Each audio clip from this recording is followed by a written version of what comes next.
Bom, galera, continuando sobre mudança organizacional, deixa eu só ver como que está aqui. Está partilhando a tela e está gravando, porque senão eu vou ficar falando à toa.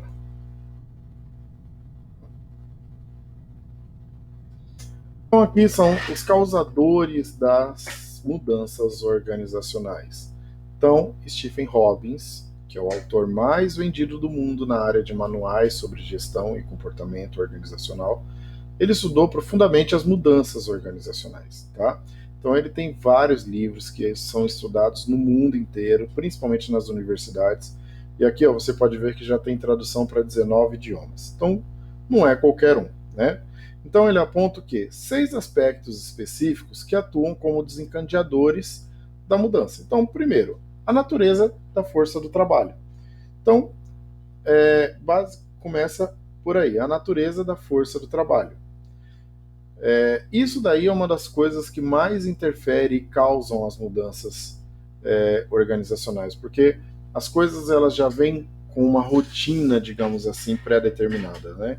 Então já é natural essa questão da força de trabalho. E você chega num determinado ponto que ou você muda ou você não consegue sobreviver. Depois vem a tecnologia. Não a tecnologia que você está utilizando, mas novas tecnologias permitem, né?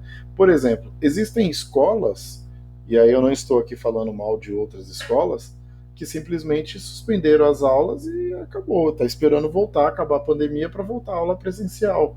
Não se adaptou.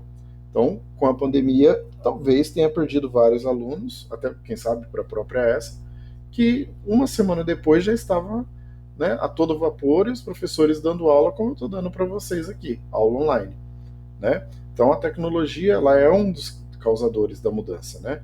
Às vezes por necessidade, ou às vezes por conveniência também, né?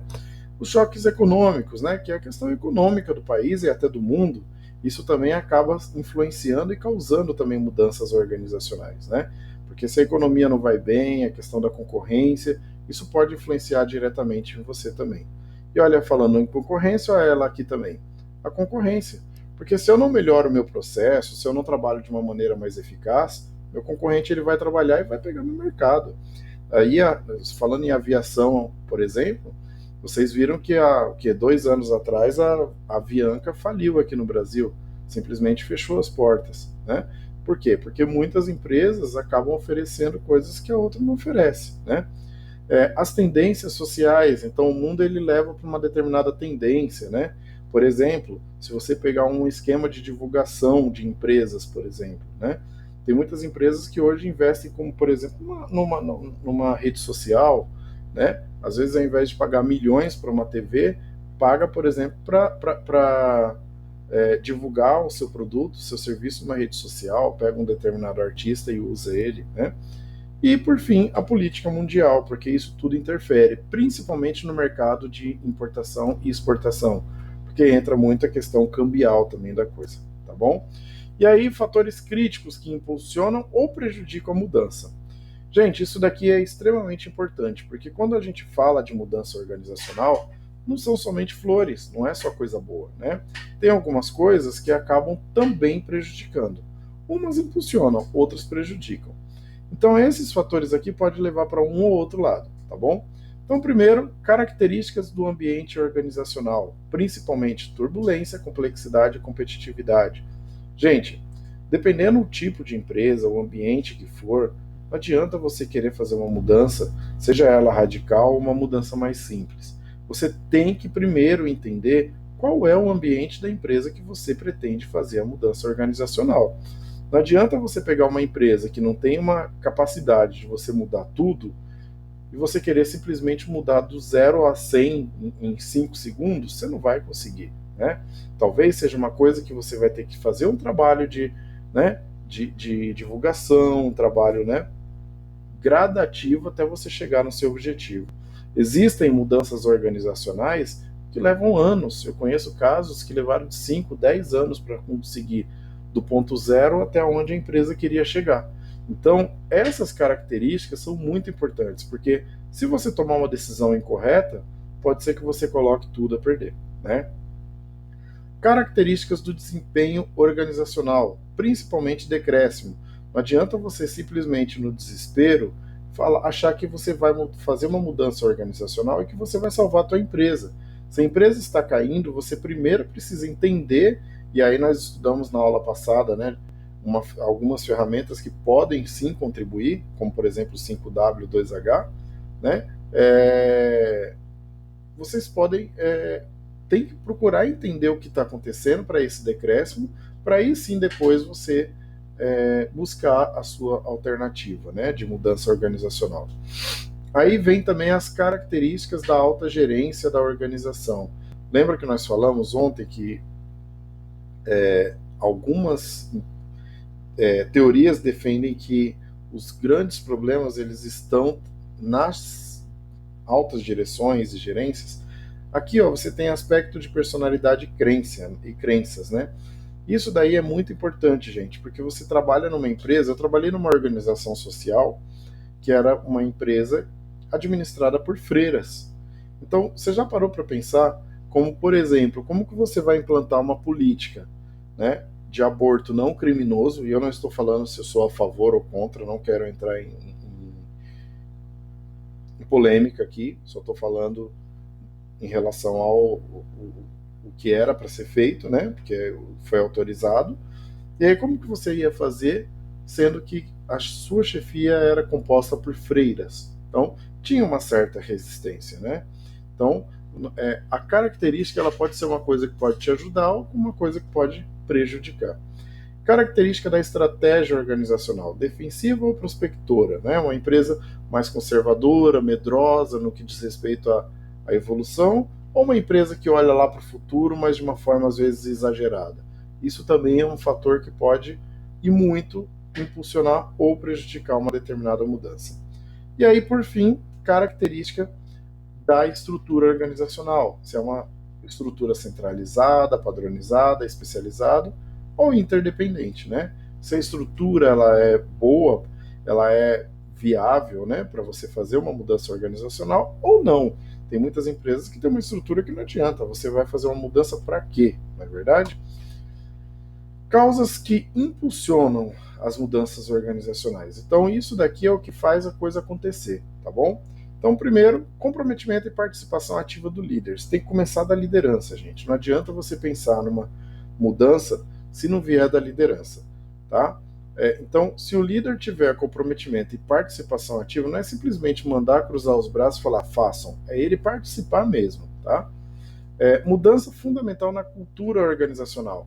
A questão da cultura da organização é extremamente importante também, gente, porque se você fala de uma maneira geral de cultura e algumas coisas da cultura acabar interferindo na mudança, isso vai ser prejudicial também para você, tá? Envolvimento ativo dos empregados, propiciando autonomia e programas de educação. Se não tiver participação dos empregados, e aí aqui está falando de envolvimento ativo, tem que ser uma coisa totalmente ativa mesmo, infelizmente a mudança não vai acontecer, tá? As pessoas, por isso que é importante o líder, porque o líder precisa convencer e falar vamos, né? E os empregados precisam acreditar e falar vamos sim, porque vale a pena, tá bom? Métricas e comunicação efetivas na organização. Gente, comunicação principalmente é uma das coisas mais importantes, né? Porque se for uma coisa totalmente desordenada, lembrar agora do exemplo da Google novamente, a coisa não vai funcionar, né? E aí, por fim, alinhamento do sistema de recursos humanos com as metas e objetivos de mudança. Por quê?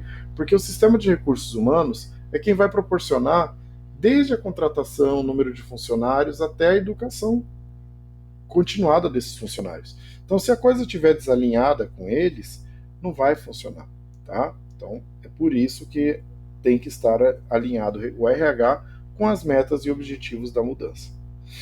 Então, quais são as principais consequências de uma mudança organizacional? Então, primeiro, apesar de ser reconhecidamente relevante para as empresas, as mudanças elas causam os mais diferentes tipos de reação nos colaboradores, tá? E também dos stakeholders que nós já estudamos lá atrás, né?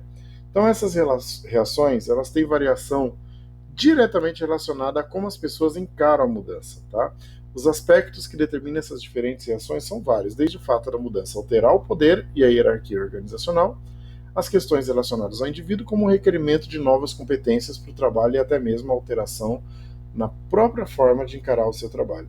Gente, mudança organizacional geralmente tira algumas pessoas da zona de conforto e isso gera resistência, tá? Então, como consequência, é claro que algumas empresas têm essa política de se não se adequou, tchau e bênção, até logo. Né? Mas outras empresas, elas decidem, elas têm uma política de evitar a demissão. Né? Então, essas pessoas que saem da zona de conforto, elas têm uma certa resistência sim, e isso é uma das consequências. Mas outras pessoas se motivam com isso, né? Essa questão da alternância de poder, hierarquia, pode gerar oportunidades também dentro da empresa. Geralmente dizem que no caos muitas pessoas se destacam. E realmente isso é verdade, gente. Durante problemas turbulentos, né, durante situações complicadas, geralmente o bom funcionário se destaca. Tá?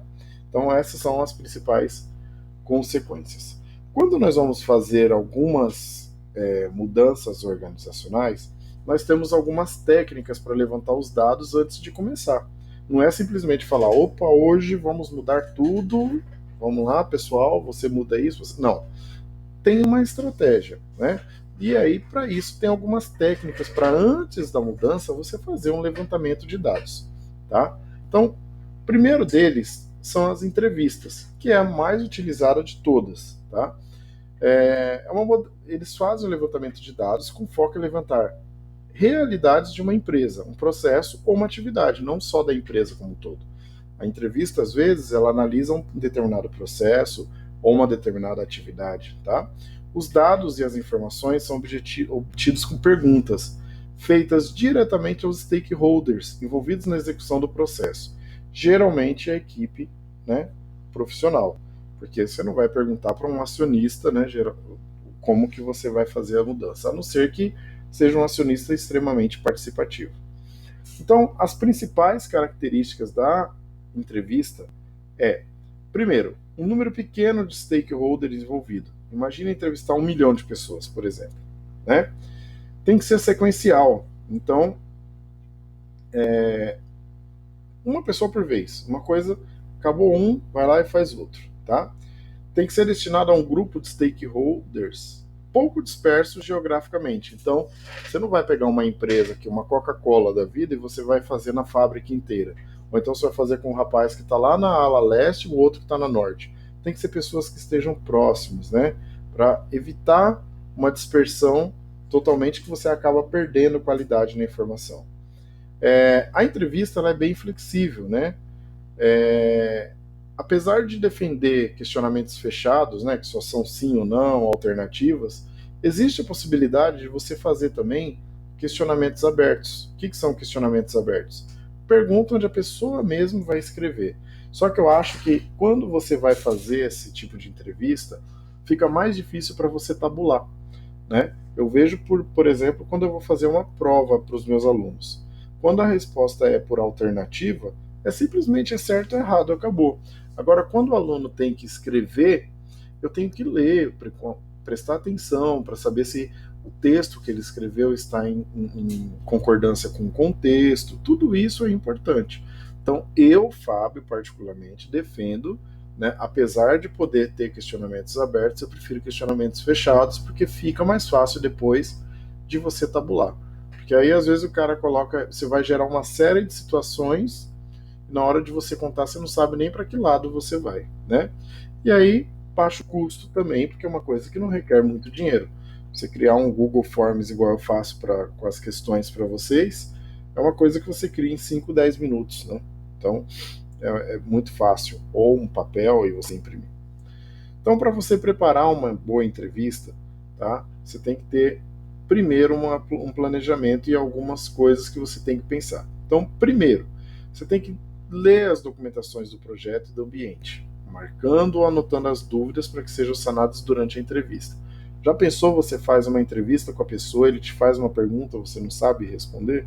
É muito complicado. Então, você tem que entender, né, onde a empresa quer chegar e qual é o papel da empresa, para que aí sim você consiga trabalhar em cima disso, né? Tem que haver também uma metodologia de documentação do processo. A documentação, ela se faz necessária para ter documentado o que for dito na entrevista. Então você tem que formalizar, tá? Na execução, em primeiro lugar, a convocação já tem que falar, olha, você vai fazer entrevista por causa disso, tá?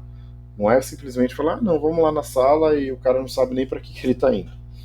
Segundo, cuidado com o excesso de liberdade. Você tem que ser uma coisa mais formal, tá? Então o funcionário já vai ansioso. Você tem que ir de uma maneira mais, né, profissional possível. Geralmente o entrevistado ele não gosta de ser entrevistado, então é uma coisa que já é desconfortável para ele. Quando você fizer alguma pergunta, você tem que fazer a pergunta e não induzir a resposta. Ah, você acha que tal coisa é assim, né? Não, você está induzindo. Então, como funciona tal coisa? Como faz para fazer a embalagem corretamente, né? Então, muitas vezes os gestores eles induzem a resposta para uma forma que eles querem ouvir, né? Por isso que é complicado. E óbvio, você tem que anotar tudo, né? Porque você de uma situação como essa sai uma bela de uma ideia. Para finalizar, a entrevista ela termina quando todas as dúvidas do gestor do processo for captado, né? Isso não quer dizer que tudo deve ser feito em tudo em um dia só. Se o tempo começar a se estender muito, é comum agendar uma nova sessão, tá? Para dar continuidade ao trabalho. O tempo médio é de 2 horas, tá? Após o término da sessão, o gestor vai elaborar um relatório final com data, hora, tópicos abordados, perguntas e respostas, e as anotações de comportamento e observações não serão inseridas nos relatórios, porque aí você também não vai expor um funcionário, né? E também não serão inseridas informações passadas por baixo do pano, né?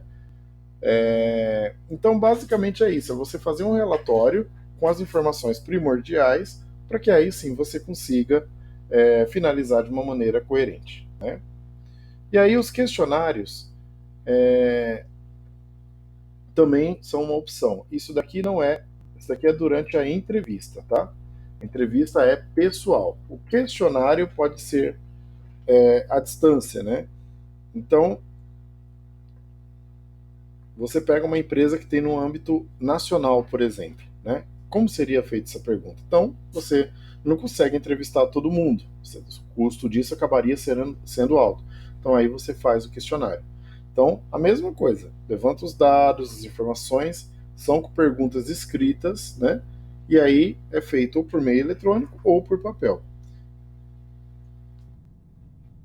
Para elaborar os questionários, né, temos que primeiro fazer uma entrevista com o stakeholder solicitante, a pessoa que quer fazer a mudança, né?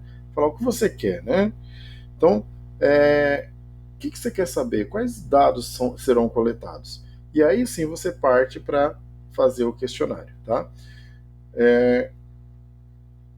O questionário ele pode ser feito eletrônico, em papel, comunicação e envio, transcrita, análise e confecção de relatório. Essas são as formas que podem ser feitas, tá? Aqui temos também o método de observação direta, tá?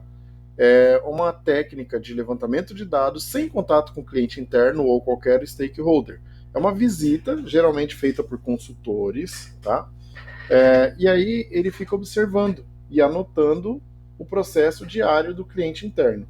Então, essa teoria tem a vantagem de não ter interferência do cliente interno, né? Você é uma coisa que é só o consultor, você não tem que entrevistar ou perguntar alguma coisa. Quando eu falo de cliente interno, gente, são os funcionários, tá? É aquele indivíduo que vai fazer a mudança, tá? Que vai fazer parte do processo.